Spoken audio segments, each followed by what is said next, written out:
ஆனா மிகப்பெரிய தேவன் அவனோட வீட்டுல தங்க போறாருன்னு சொன்ன உடனே அவன் என்ன செய்யறான்? ஃபுல்லா சரண்டர் ஆகிறான். என்னன்னு சொல்லி சரண்டர் ஆகிறான்? என் ஆஸ்தியில பாதியை நான் என்ன செஞ்சுறேன்?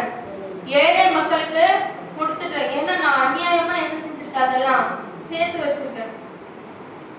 நான் ஒரு இடத்துல எதையாகிலும் அநியாயமாய் வாங்கினது உண்டானால், நியாயமா வற்புறுத்தி அவங்க கிட்ட இருந்து காசு வாங்கியிருந்தேன் அப்படின்னா, நாளை தனியா அவங்களுக்கு என்ன செய்யற? திரும்ப கொடுக்குற ஃபுல் சரண்டர் சக்கியோட வாழ்க்கையில. இயேசு நம்ம வீட்டுக்கு வராரு அப்படின்னா, நம்ம மாவு செய்யற தொட்டி இருக்கு இல்லைங்களா, அது ஆசீர்வாதமா இருக்கும்.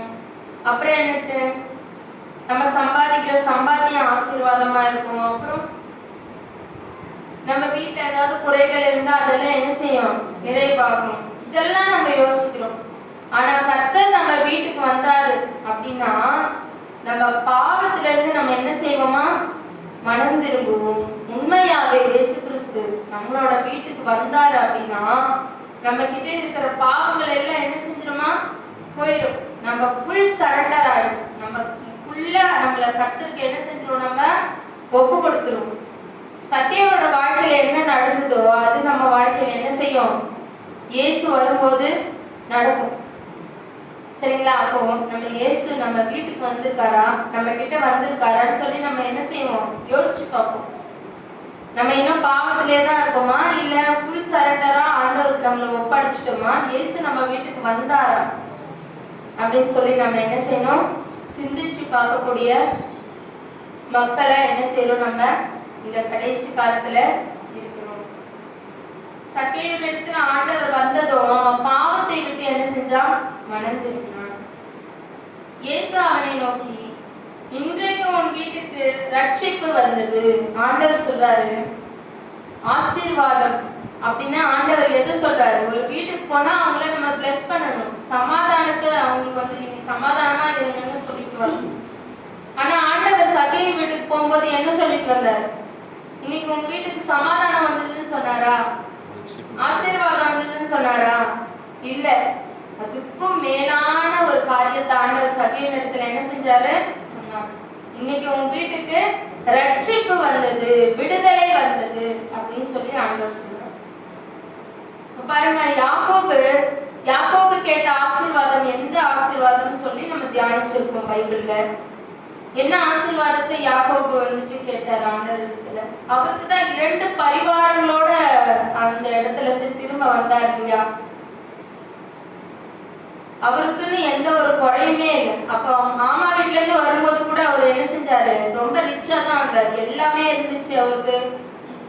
மனைவிகள் இருந்தாங்க, பிள்ளைங்க இருந்தாங்க, ரிச்சா தான் இருந்தாங்க. எந்த ஒரு குறையுமே இல்லை. ஆனாலும் ஆண்டவர் இடத்துல என்ன செய்யறாரு? அவர் அவரை பிடிச்சிட்டு என்னை ஆசீர்வதித்தாலோடைய நான் உன்னை விடுவதில்லை அப்படின்னு சொன்னார். அப்போ யாக்கோபு எந்த ஆசீர்வாதத்தை தேவனிடத்துல கேட்டார்? சொல்லுங்க. அவருக்கு எல்லாமே இருந்தது, ஆனாலும் ஆசீர்வாதத்தை கேட்டார்ல. அந்த ஆசீர்வாதத்தை தரலன்னா ஆண்டவரோட விடவே மாட்டேன்னு சொன்னார். பாவ மன்னிப்பாகிய அந்த ஆசீர்வாதம், மனம் திரும்புதலுக்குரிய ஆசீர்வாதத்தை தேவனிடத்துல என்ன செஞ்சார்? யாக்கோபு கேட்டார். அதே மாதிரிதான் இந்த இடத்துலயும் ஒரு ஆசீர்வாதம், மிகப்பெரிய ஆசீர்வாதம் கொடுக்கப்படுது. யாருக்கு கொடுக்கப்படுது? சக்கேயுவுக்கு கொடுக்கப்படுது. என்ன ஆசீர்வாதம்?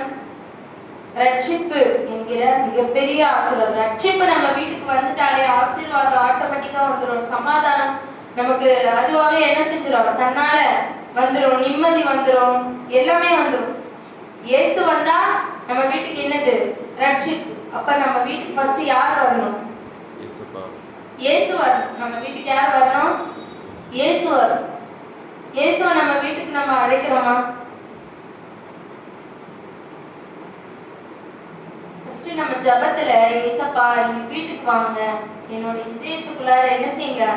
வாங்க, என்னுடைய பாவங்கள்லாம் நீக்கி எங்களை என்ன செய்யுங்க? மனந்திரும்புங்க, ரட்சிங்க அப்படின்னு சொல்லி நம்ம முதலாவது என்ன செய்யணும்? நம்மளோட பிரேயர் அதுவாதான் என்ன செய்யணும்? இருக்கணும். அப்புறமா தான் நம்ம கேட்க வேண்டிய விண்ணப்பங்கள் எல்லாமே. ஃபர்ஸ்ட் ஆண்டவருக்கு நன்றி சொல்லிட்டு, ஆண்டவர் செய்யணுமா? நம்ம அழைக்கணும். சக்கேயோட வீட்டுக்கு ஆண்டவர் நம்ம அழைக்கக்கூடிய நிலைமையில இல்ல, இருந்தாலும் ஆண்டவர் அவனுடைய மனநிலையை அறிந்து அவனை ரட்சிப்பதற்காகவே என்ன செஞ்சாரு? அவன் வீட்டுக்கு போனார். போனது ரட்சிப்பு வந்ததா இல்லையா? சக்கையை மன திரும்பினாரா இல்லையா? ஆஸ்தியில பாதி ஏழை கொடுத்துட்டாரு.